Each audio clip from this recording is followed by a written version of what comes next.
a toothpaste ad. This told people to make the white choice. I don't think that went over well. What about CVS selling protest merchandise, then vanishing? Ooh, yikes. But what about Nike? One influencer, one hashtag equaling a possible national boycott? Yeah, sounds like we have a lot to talk about. Just a little. Let's get branded. The BrandProof podcast is on. The BrandProof podcast is on. The BrandProof podcast is on. Here's the BrandProof podcast show. Welcome back to the BrandProof podcast, episode 2. We're so very thankful that you could have joined us today. And if you haven't liked, subscribed, and or commented, at least on the first episode, we certainly are very appreciative if you do. Exactly. And we have a great lineup today. In fact, we're going to start with 3 branding blunders that didn't just take the national internet by storm, but it took the whole entire world. So hang on and let's get started. All right. So one of the things on this show that I kind of been wanting to do is kind of talk about some of the recent marketing news that's happening, not only in this country, but things from around the world. And there's been a few things that have happened starting off in Australia, of all places. So let's get into that. So what happens when a toothpaste ad accidentally brushes up against racism? So there's a lot to cover, so I'm going to read it to you. White Glow, an Australian toothpaste brand, launched an ad campaign with the tagline, "Make the white choice," across public transportation in Sydney and Melbourne. Intended as a teeth whitening pun, it backfired and was labeled casually racist. Okay. Public backlash followed, of course, and the campaign was pulled. So this ad ran in major Australian cities and was criticized for evoking historical associations with racial purity.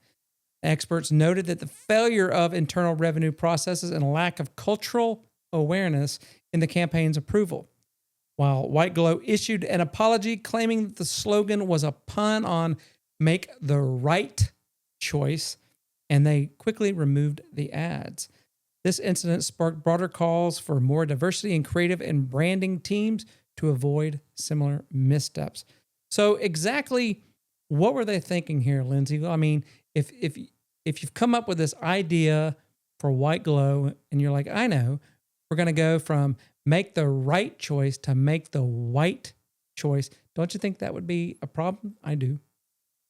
Well, I think they were thinking of the name of the brand and a play on words. I think it was very innocent and they dismissed or didn't even think of the cultural sensitivity.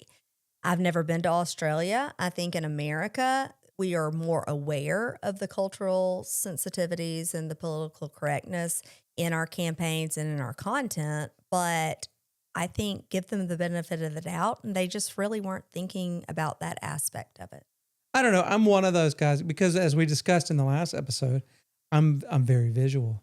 Right. So I'm going to be thinking about what that innocent bystander on the side of it, what are they going to see when they see this slogan? Or if it was on a billboard or in a commercial, what would be the public perception of that? Would they take it? I guess I try to go into the deeper meaning of, whether it be logos or company names or phrases or mottos or that kind of thing. In this world, you cannot predict how perception is going to roll out. If I draw a 6, what number are you going to see? A 9. Are you wrong? Maybe. Am if I I wrong? had a little drink. I don't think so. Maybe Next. I see a 9. Yeah, I don't like culturally sensitive issues, so I'd like to go to the next one. All right. Even though I guess you could say, let's make the right choice and go to the next one. Thank you. All right. So here's the next one. Did CBS cross the line from journalism into activism by promoting protest merch? CBS News promoted the No King's Day protest merchandise tied to anti-Trump demonstrations. The move was criticized as partisan and unethical, especially given the network's credibility issues and other internal controversies. The merchandise was tied to the June 14th, which critics noted it was Trump's birthday. Backlash on social media accused CBS of blatant partisanship and undermining journalistic neutrality. So what are we saying here? I mean, even some of the outcomes, CBS president resigned, the executive producer of 60 Minutes resigned, and I think there's even a lawsuit now from Trump to CBS that has really more to do with the Kamala interview than the protest merch. But what is going on here with a big network deciding, hey, let's get into, the marketing and merch business? But I just think it's ironic that all of a sudden Trump and everyone else is talking about media neutrality. It hasn't been media neutral for I don't even know how long. I can't even think of the last time we had really true media neutrality. There has been such polarization and there has been such objectivity drawn out of our media sources. Do you remember growing up? We're not going to age ourselves, but when it was news, it was real news. It wasn't my opinion of the news. It wasn't your opinion of the news. Now, This is what we're doing because we have a podcast and we have the right to do so. Right. But we're not calling ourselves a news station. Right. So why all of a sudden they say, okay, the media isn't neutral. The media hasn't been neutral for a very long time. Very long. No, I'm totally against any of this. And I do agree that the news, growing up, the news was, this was before our time. Right. But I do know some history of journalism, Walter Cronkite of the world, and that's just the way it is. And Barbara Walters, you respected her. Yeah, you would watch the news and know that, okay, these are the facts on the ground. This is what happened. And, nowadays, it's not that way anymore. No, it's about, how many people, how many viewers and how much engagement and how we can actually get that. So in essence, then it all comes back to marketing. Yes. If you're looking at every aspect of the show, to numbers, to how it looks, to now merch, it's all just a big marketing ploy of right. And I don't want to viewership. get too culturally sensitive, and I don't like to talk religion, and I don't like to talk politics because I'm always in the middle, neutral ground on all of that. But I do very much think it's funny that Trump is so against this when Trump is the epitome of polarizing marketing. True. However, like him or not like him, I would say he's one of the best marketing people. If you take out politics and just look at him from a marketing standpoint, absolutely. That guy is playing some sort of marketing chess game that I have no idea. He's on a different level. No, he has his unique brand and he's capitalized on it. Every bit of it. I respect that. But in this case, I don't think that it was on brand for him. And so he's counteracting it. Wow. No, it wasn't on brand, Yeah. So next topic. I don't know. Oh, ready to move to the next topic already. Pivot. All right. Next topic. Let's see. What do we have here? We've got, here we go. Nike's influencer, and we won't say who, sparks nationalist outrage. Was it a tone-deaf collab or cancel culture overreach? Basically, Nike partnered with a Bangladesh influencer who had allegedly made anti-India statements. The result? Hashtag boycott Nike trended across Indian social media, sparking nationalist backlash. The influencer's past controversial comments resurfaced, leading to widespread outrage among Indian users. Many called the collaboration insensitive, especially given current tensions and heightened national sentiment in India. Social media users criticized Nike for failing to properly vet the influencer before associating their brand. The incident sparked debate over the responsibility global brands have when selecting regional ambassadors. Users demanded that Nike acknowledge this backlash and reconsider its influencer partnerships in these politically sensitive markets. Should global brands build regional review teams for influencer deals? I mean, I think it all goes back to cultural sensitivity, and it's very important, especially when you're a brand as big as Nike, to have a very diverse marketing team and a review team that can look at it from all perspectives. Now, Nike, they basically, I'll say that Nike has not released a public statement since this and have relatively remained silent. So how long can a big brand such as Nike remain silent when there's this, growing sentiment of this, anti-Nike movement happening? Based on their history, based on their reputation, forever. If I was their PR person, absolutely. Silent, absolutely. So silence is the key. It is the key. They're going to get over it. It's going to be a bump in the road, and there's going to be another big headline on the horizon. Look, 3 of your topics that you brought up, 2 are culturally insensitive. There's going to be another one tomorrow. Promise. Right. This seems to be kind of a growing trend, though. Because the world's very sensitive. Yeah. So, those are 3 big stories that we've got. We're going to keep on top of the latest news and marketing, branding, advertising, any of that kind of thing that kind of relates to the show Brand Proof, and see if we can kind of talk about it a little bit, or at least kind of get you guys aware of some of the things going on in the world that, I didn't know there was things going on in Australia or Bangladesh like this, or Nike. And it's kind of interesting to kind of look outside of our norms, or look outside of the box of the United States and see what's going on in our arena. Yeah, in the world, right? And I am curious, too, of your opinions.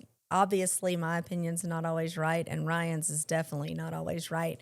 But I am curious of your perception, how they feel about it. Yeah, exactly. All right, let's move on. So we're going to change things up a little bit. And we're going to say, is AI killing creativity in branding? I believe that AI is not killing creativity. I believe that lazy marketers are killing people that are just lazy. In other words, I will just copy whatever AI says and use that as my own without any thought going into it or making it their own, just using it more as a helpful tool and just using it as a replacement. In other words, if I want to make a post on LinkedIn, or I want to for a client, and I decide, you know what, I'm just going to put this into, let's say, ChatGPT, and then it spits out an answer, and then I copy that and I put that as the post. That's laziness, because you didn't put any thought into it. You just... Is it laziness or just ignorance of not knowing how to maneuver it, or not knowing how to utilize it to the best of your ability? I don't know. Maybe a bit of both. Yeah. I mean, obviously AI is the hot topic of this world. And I kind of feel like back in the day when we were in elementary school and these big computers, they took up a whole room, right? And they said that it's going to take over the world, right? These computers. And then scientific calculators, they said, oh my goodness, it's going to take over the human element or the human mind. I think that we can't get rid of AI, but we can learn how best in our worlds to utilize it where we don't lose the human element, but we use it to the best of our abilities. I know for personally in a marketing firm, I utilize it to help streamline and make us more efficient, but I never, ever let it take over the content communications or how we're speaking to our target audiences for each of our clients, where it sounds like a computer, because I always want it to sound real, authentic, and genuine. So I guess to your point, even though I wouldn't say it's lazy marketers, I would just say it's marketers are people that are naive, that haven't been in the industry long enough to know how to utilize it to help them, but not replace themselves. I agree and I disagree, because I know on LinkedIn, I've seen some marketers that have claiming to be in the business for 20 to 30 years. And I know for a fact that they are just copying ChatGPT or Claude or whatever posts and then just putting it as their own. I can just take a look at them and see all the hyphens and the emojis and go, "Oh, okay, so they just kind of copy paste done." And it's Copy, working paste, for done. them right now, but it won't forever. Right. Because think about it. Eventually, AI will be the majority of content creation. Wouldn't you agree? Right. Sure. And then they're just going to be another drop of water in the full bucket of water. So they're going to drown themselves. Yeah, I would highly suggest just using it as a launch pad. It's a great place for creative thought. Mm-hmm. Like if you've got an idea or a topic or something that you need that extra input in, put it in there, and then just really go down that rabbit hole of creative thought, and then use that as a launch pad to, put whatever product or ad or whatever you're working on out into the public domain. Absolutely. I think it's a big tool in your tool belt. Yeah. Yeah, I do too. And it's getting bigger and better as we go along. Exactly. What I want to do next is a little different than we did on the first show. So I want to talk about a few branding results created by AI that completely missed the mark. I think that ad was a little cold and creepy. I like animation. I have a background in animation. My degree was at, but I just didn't think it kind of lacked a little warmth from my childhood memories of the Coca-Cola ads. What do you think? I disagree. I think of Norman Rockwell, and I think that it was sweet, and I do think it was vintage and spot on. So I think it's funny that the cold and creepies of the world came out of the woodwork. I disagree. It'll be interesting to see if this becomes, as AI grows even more, and then AI people look more like people, they sound more like people. Yeah. If we'll ever be able to tell the difference in the near future, It's kind of like singers on the radio stations. People will say, "Oh, they have the voiceover, they have the AI," and I don't really hear it until I don't hear it. And when you don't hear it, then you think, "Oh, this is weird." So I don't know, but I thought it was sweet. Okay. Let's look at the next one. It's dealing with Legos. Lego inadvertently broke its own policies by publishing AI-generated imagery for its Ninjago line. The brand issued a public apology, noting it was an unsanctioned test and reaffirmed its support for human artistry. Now, Lego basically is known for being the super creative, original kind of stuff. And then they decided to get into this AI, and I'll put the picture up for everyone to see so you can see what we're looking at too. So, what is really should they have used AI? Was it done the right way, or, what are they thinking? What do you think? I kind of expect it. It's kind of like watching something that's scientific, sci-fi, or even back in the day when we were watching our cartoons and then they had all the animations and then the computer animation. It took it to a whole other level from the clay figures to the animation. So I kind of think it goes right on brand with Lego. Yeah. I don't know. I guess I can agree with both sides of the opinion. I can understand Lego wanting to go that route, trying something new, trying something different because you're tired of always doing it the same way. But at the same time, I guess I can understand customers of Lego going, no, that's not the way Lego is. So yeah, I guess you could win me over depending on and I guess in the I'm room. Just not a Legoer, so I don't know if I really used to care, be. Ryan. I don't know. The last time I used Legos is when I was walking through my kid's room at night and stepping on them. To throw them? I don't have fond memories of that on the bottom of bare feet. I know you all understand what I'm talking about here. It's horrible. Yeah, I didn't watch Star Trek either. What? I didn't. What about Star Wars? I did. I was Yoda for Halloween. Yeah. Okay. Does that make me halfway cool in Ryan's world? Right, you are. Mm-hmm. Okay. That's hilarious. That's so funny. I was always Luke Skywalker. All right. Well, enough about Ninjago and my sore barefoot from my kids' childhood. Okay, so let's move on. Thank you. And tell us, Lindsay, why is website copy so important Oh, or not important? Or is it yeah. How much I time think do it's we pretty have, cool. Ryan? All the time in the world? Just for you. A website ultimately is the storefront in this day and age. It is a company, brand, business storefront because gone are the days that you walk into somebody's business, you open the door, you walk in, you meet people, you look at their space. It's all about what's online.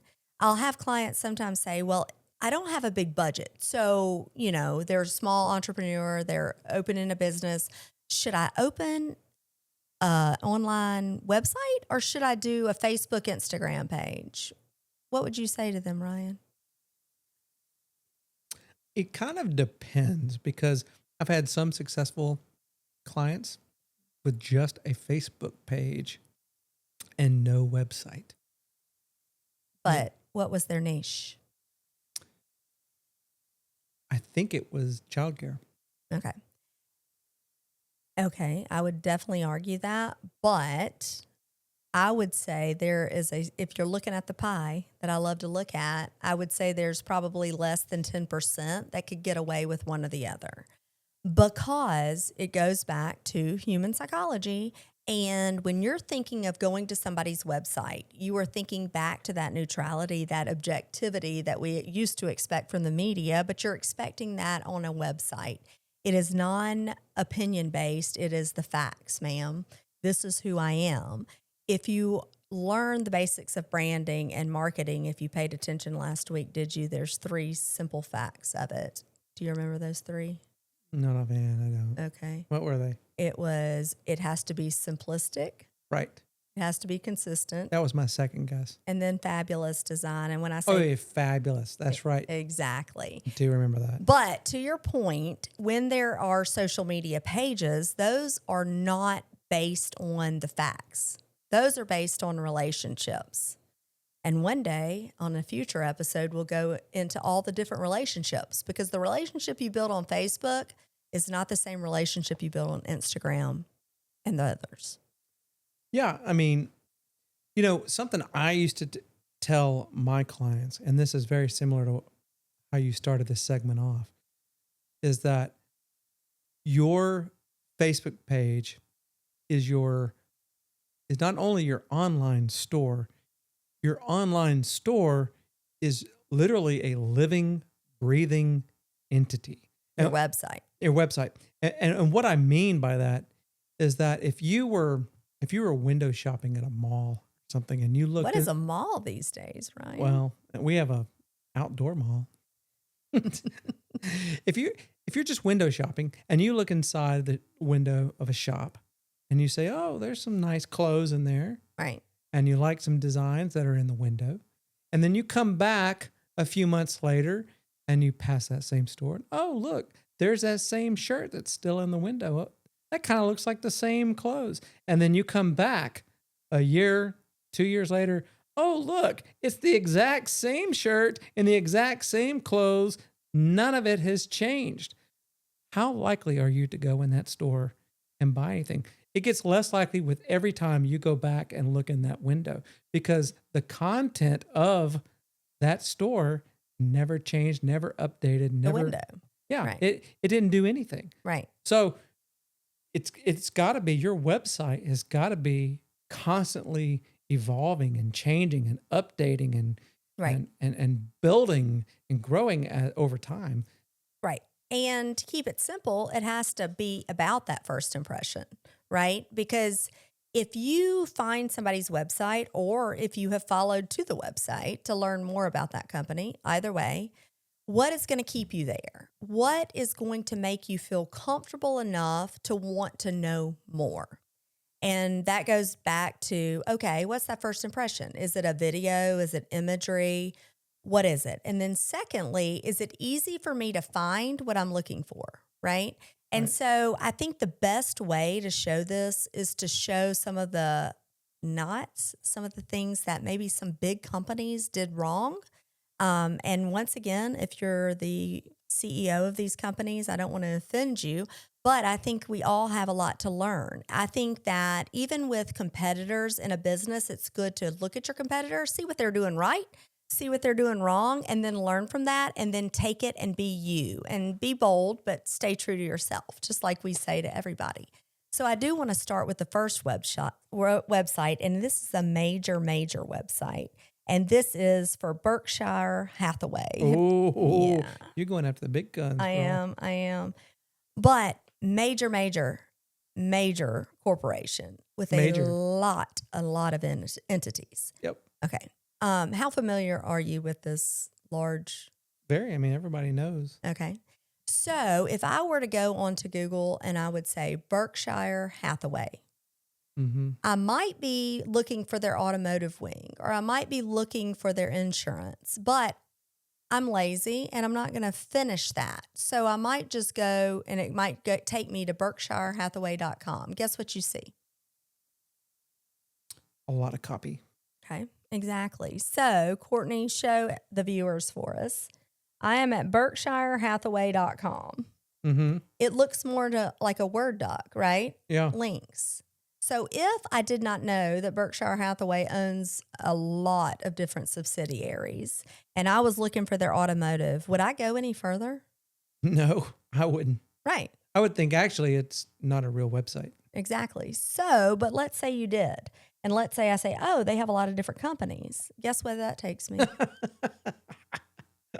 Another spreadsheet, Word doc. Actually, it takes us back in time to 1998 when the internet just began. But then each of their subsidiaries, they've really put a lot of thought into it. So now I finally see Berkshire Hathaway Automotive. And let's say I did take the time to go there. This is actually, here we go, a decent website, right? Yeah. First impression, it's got the imagery of the people, but the heads are cut off, etc. All right. Well, It's easily navigable, All right. Well, they got back to 2015. But at least there's a first impression. At least there's imagery. And so, to your point, I think that you can be too boring, but I also think that you can be way a little bit too much. And let me give you one example. Here we go. What am I doing? What the world? Yeah, What the I don't even understand. Wow. Do you remember classified Is that ads? real? Is that real? Yeah, it is. It is very real. This is like taking as much of Craigslist as you could possibly say, and let's put it all on one Yeah. page. Yeah, it's the old classifieds, and that is their homepage. Wow. And maybe they're very popular in the country they're in, and they've done a great job translating, right? The user can read it. Yeah. But imagine just stumbling upon that. So once again, you can be too simple, but you can be a little bit too much too. And here's another example. Here we go. So they're kind of a dichotomy of both. What's your opinion on that, Ryan? I still think it's very dated. I think this feels early 2000s to me. I mean, Yeah. And why do you think that? just the overall style and layout and Right. moving pictures. You know what they need? They need some music that automatically comes up, like Jimmy Buffett music. Of you know, course you think that. I was thinking more of the basics of, okay, I'm looking at it on a Margarita. laptop. It should span across the laptop, right? It should be part of this age, this year of what websites should look like. This should be the mobile version. Also the menu. maybe. That's one of those things that they had a big team meeting and everybody from each team said, well, we need this on the menu and we need this on the menu. And then look at the menu. Who has that many options on the menu? Maybe that should be the mobile version for the old Nokia phones. Right. So if they'd have kept it simple, drop downs, and very easy to understand, goes back to the human mind. We can only comprehend so much.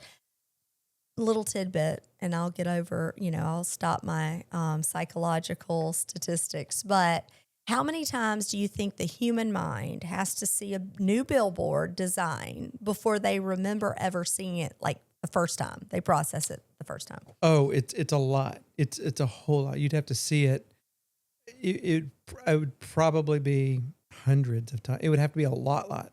Well, it's actually, Because 7. I think it's more than that now because people's attention spans. And there's a lot more And there's to a lot see. more to see. Like there is an attorney in this state, in Alabama, Yes. and he has a billboard, I kid you not, every mile down the road of Right. every road And that's not as Texas. in and Alabama. yeah, there's a lot of different And states. there's, I think he's in Florida too. And at first I thought that's the weirdest thing I think I've ever seen. And we're dumping so much money into a billboard. But you know what? That's the first attorney. Yeah. it's Whether the or not he's brand. good or bad, it's the brand of attorney. If you had to say, name me one attorney billboard, I'm going to say his name. Exactly. And at the end of the day, when it comes to your website, you don't have to have the biggest budget in the world. Now, if you do have a big budget, why not spend it on a custom website that actually, reflects who you are? But if you are a small business owner, you really just need to focus on what makes you you. What speaks to your business, exactly what you want people to hear. The looks, the imagery, and the content, but remember that less is best.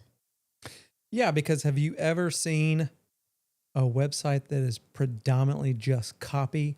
And it's Yes. pages and pages and pages of just copy. And nobody cares about that. Encyclopedia And that was back in the day of SEO. Remember, you just have pages Just of these pages. words that nobody cares about, that's backlinking, etc. I'm not saying you don't need to put backlinks and blogs into your website, but your website really needs to make people understand immediately who you are and then see the value in why they want to build that relationship with you, why they want to learn more. I agree. I mean, but I also think, and we can go down this Oh, we little can. rabbit hole later, but I think that nobody reads anymore. Just in general, the general public, they don't read. It's so visual. That's why Right. your newspapers like a USA Today is predominantly pictures. Mm-hmm. It's large, colorful, beautiful pictures and less content. Why, a lot of bigger newspapers that are predominantly just words and no pictures, they're failing. Yeah. Because nobody's reading. It's kind of weird. And I mean, it's our namesake, BrandProof, but what's the difference between branding and marketing? Summed up. I mean, I think the branding is the whole is the who you are, the Yes. look, the feel, Right. what you're about kind of thing. The marketing is how you go about. So I tell Doing it. people, and they'll get a phone call from these different search engine companies selling them ads, and I won't throw any under the bus, but they will spend the majority of their marketing budget on those ads. Sure. But guess where those ads go, Ryan? Hmm. Their website. So if they haven't branded their website really, really well, and it's a tacky website or one that doesn't even function, they're spending the majority of their budget on the marketing people to go to a website that they're never going to pick up the phone and do business with that person or fill out the online form or the lead form because the website does not reflect who the company is or their service or products. So it's a waste of money. So Right. branding to me is fundamental. Yeah, I totally agree. And I like branding. I think branding's more fun than marketing just because I agree. You're just talking my wheelhouse. that's just me. But all right, well, you want to move on? Oh, yeah. All right. We're going to move on to something a little different here, and I'm going to call this the logo that refused to grow up, because this actually has happened multiple times to me, and I've had multiple conversations with clients about this, and I feel like I'm in a different world and a different time than what the client is. Mm-hmm. All right, so I'm going to set up the story here. I had a real client that refused to update their outdated logo, which, mind you, was not only like 30 years old, somewhere in there, it was designed in Microsoft Paint. Right? I thought you were going to say Corel. No, this was Paint. And I wanted to change the logo, and they said, no, this has always been our logo, and people won't recognize us if we have a new logo. Right? So, what do you do when you have a client that refuses to change their outdated logo? What would you do? Oh, I do it often. People. Could you convince them? And let's say they're headstrong. Lindsay, this is our logo. This is who we are. I think that's just human nature to get attached to something that's very meaningful to them. And oftentimes, those are the most successful companies when they have an owner that's still existing, that was the founding owner. And then here we are 20, 30 years later, that they have that attachment. So I think it's bringing the beauty of that ownership and that attachment and how that company was successful, and then just bringing it to the table and saying, you know what? You're right. That logo, that brand has gotten you to where you are today. However, today has evolved so much technologically. Sometimes with clients, when we're in those situations, they don't quite, if it's not a tech company and maybe they don't rely on the technological end of it like other companies do, they don't understand the logistics of even coloring. Digital color and print color are two separate things, right? So oftentimes if you have a dated logo or brand, and let's say you're using a certain color of blue. Blue is the epitome of colors that can change hues, tones, etc. versus print versus digitally. Then you show them the print and how it worked for them for so many years. But then you pull up on a TV screen or a laptop and you show that same blue is not the same blue, or that red is actually orange here. So whatever we're trying to convey with your brand and your messaging isn't quite working. But I don't try to change things 1,000,000%. You probably do. You try to probably pivot to the totally current, but I kind of take it in waves and phases. And I think, how can we achieve that same kind of color, but where it works for both mediums? And how do we change the logo enough to be in the present and in the now, but not so much the owner feels, they miss it? I don't try to totally change it. I mean, updated, current for sure, but I want it to be related or relatable right, or relevant to the old logo, to it looks like it just had a big facelift. Right. And you know what I did with that customer? What? In order to prove my point, because no matter what I did, they didn't want to change. Right. They had a big Facebook page, and I did a big online survey with all their, That's good. all their fans, and the new logo won. Who knew? No one liked the old Then they logo. couldn't argue with that. They couldn't argue with that, and they were suddenly happy with the new logo.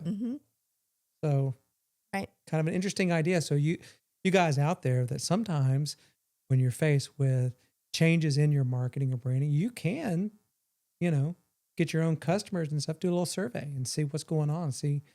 Get a public opinion poll and see, maybe it is time to change direction or something like that, update some stuff. And what do you do with the client who's not going to change it? Well, you're tough out of luck, because people like that, they don't change. I've got one that it stayed the same. That's who they are. So all I did was clean it up and made it kind of what they call a vector file, and I just rolled with that. Yeah, and everything around it was new. And that's where I go back to the simplicity and consistency. If they're not going to change it, and at the end of the day, they're the owners. And if that is what they're attached to, I think that you can really be creative with your content communications. Maybe it's going retro, maybe it's actually, doing their own branding associated with the vintage feel. I think it really depends on the brand. But I think if you're simplistic and consistent, you can make any kind of logo work. Yeah, I totally agree. I think as long as you're a creative, open-minded person, you generally can kind of figure it out. Right. Well, that's it for episode 2. Thank you all so much for watching, listening, and being a part of our new BrandProof community. And if you have a branding disaster, marketing fail, or just a brand that needs a little makeover, drop us a line in the comments or tag us. And whether we love it or if we hate it, we still may feature it in an upcoming episode. So until next time, stay bold, be you, and get branded.